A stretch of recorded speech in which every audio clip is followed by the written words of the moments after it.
Assalamualaikum dan selamat sejahtera kepada tuan-tuan dan puan-puan serta adik-adik yang mengikuti program Junior Nature Environmentalist Seri 1. Hari ini saya akan meneruskan pembentangan modul yang ketujuh, modul yang terakhir dalam seri ini di bawah tajuk pengenalan asas geologi. Sebelum bermula, izinkan saya perkenalkan diri saya terlebih dahulu. Nama saya Nurhaniza binti Jinsin dan saya bertugas di Taman Sabah sebagai pegawai penyelidik unit geologi. Hari ini saya akan menerangkan serba sedikit tentang pengenalan asas-asas geologi sebelum beralih kepada penerangan ringkas mengenai geologi Gunung Kinabalu. Apakah yang dimaksudkan dengan geologi? Perkataan geo berasal dari perkataan Greek yang merujuk kepada bumi.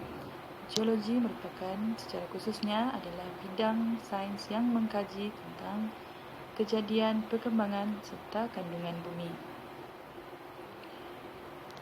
Geologi mempunyai skop yang luas di mana ia meliputi tentang evolusi kehidupan di bumi, penerokaan sumber bumi dan kesannya terhadap alam sekitar, hinggalah tentang pemahaman bencana geologi. Untuk memahami kesemua perkara tersebut, kita perlu mengetahui apakah bahan bumi, struktur dan proses-proses yang ia lalui kerana ia adalah saling berkaitan.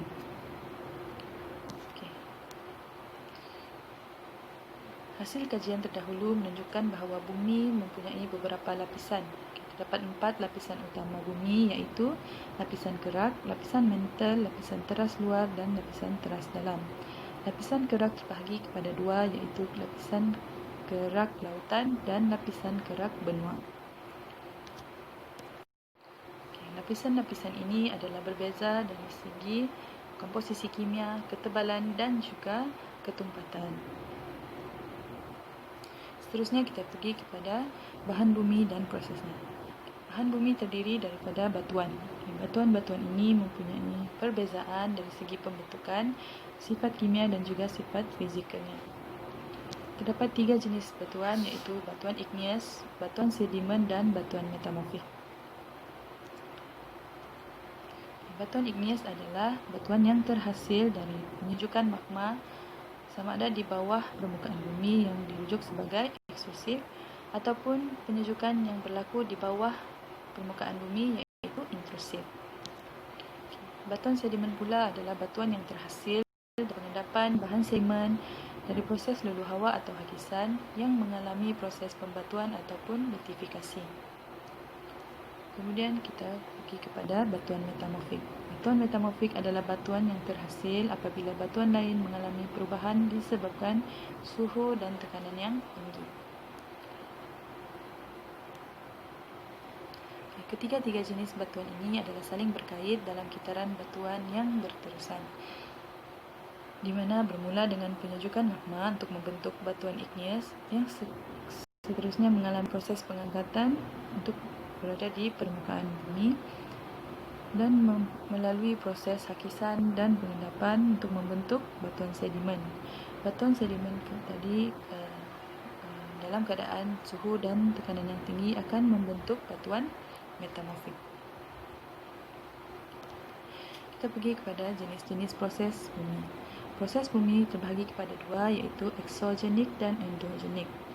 Proses exogenik merujuk kepada proses yang berlaku di atas permukaan bumi. Contoh seperti hakisan, luluh hawa, susutan darat ataupun pengendapan. Manakala proses endogenik adalah proses yang berlaku di bahagian dalam bumi. Sebagai contoh adalah aktiviti magma ataupun pembentukan banjaran pergunungan. Seterusnya, plat tektonik merupakan salah satu contoh proses endogenik di mana berlaku pengaliran haba di bawah permukaan kerak bumi yang mencetuskan perolakan arus. Perolakan arus inilah yang akan menyebabkan pergerakan pada kepingan kerak-kerak bumi.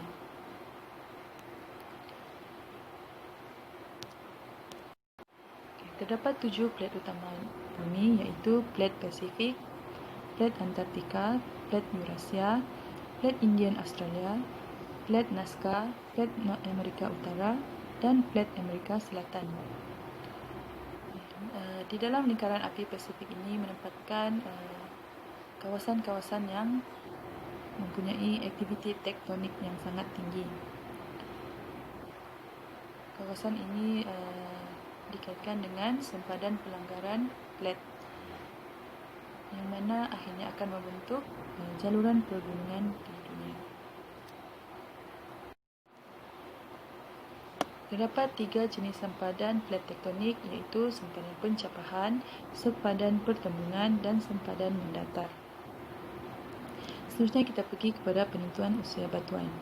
Penentuan usia batuan dilakukan menggunakan 2 kaedah, iaitu kaedah relatif dan kaedah mutlak. Gabungan kaedah ini menghasilkan skala masa geologi yang digunakan oleh ahli geologi dalam penentuan usia batuan.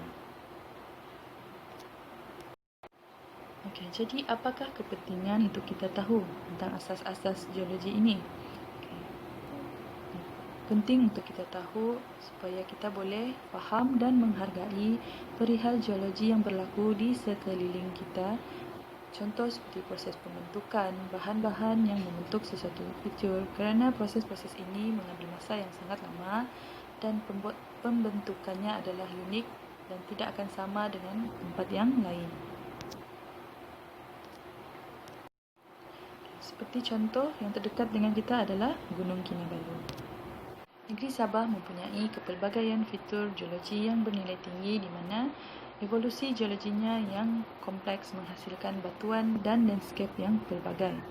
Ia bukan saja bernilai dari segi fizikal, tetapi yang mempunyai nilai-nilai kebudayaan dan sosial.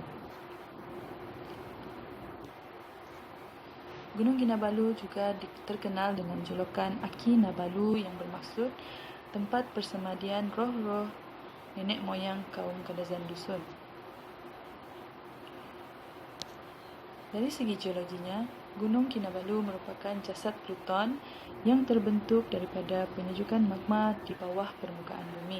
Batuan dilapisi batuan sedimen mengalami hakisan, seterusnya berlaku proses pengangkatan dan memberikan kita gunung seperti yang kita dapat lihat pada hari ini. Di sepanjang laluan rentasan pendakian hinggalah ke puncak dapat dilihat fitur-fitur geologi yang menarik seperti berlapisan batuan sedimen, mineral biotite yang terdapat dalam batuan granit, struktur dike yang memotong batuan granit, dan terdapat juga pembentukan xenolit, iaitu batuan terkandung. Selain menjadi tarikan untuk aktiviti pendakian, puncak Gunung Kinabalu juga dicirikan dengan proses pengglasiaran yang berlaku sekitar 35 juta tahun yang lalu. Dalam gambar raja ini diterangkan secara ringkas bagaimana proses pengglasiaran yang berlaku di puncak Gunung Kinabalu. Puncak Gunung Kinabalu ditutupi dengan ais yang tebal,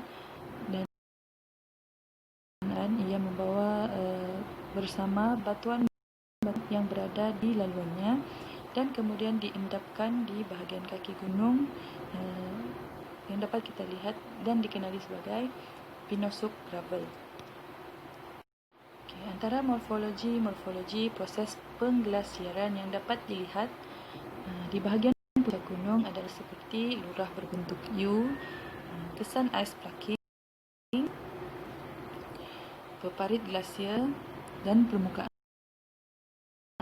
Morfologi ini ada terhasil disebabkan kesan geseran ais yang menuruni cerun gunung. Fenomena ini adalah sangat unik kerana proses pengglasiaran ini berlaku di kawasan tropika dan ia adalah satu-satunya kawasan di Malaysia yang menyimpan rekod tersebut.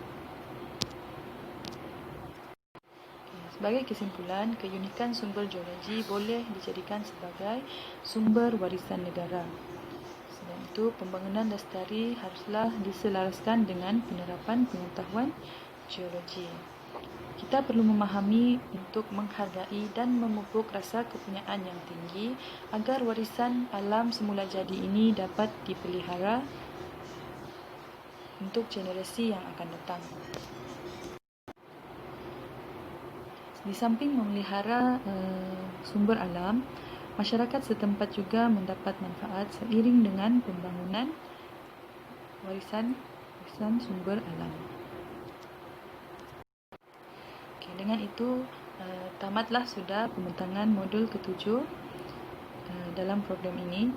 Harapan saya agar perkongsian ilmu melalui program ini memberi manfaat kepada kita semua.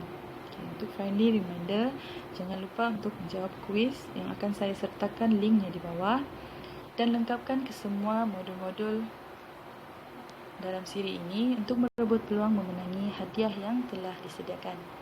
Akhir kata daripada saya, stay safe everyone, #kita jaga kita. Assalamualaikum dan jumpa lagi.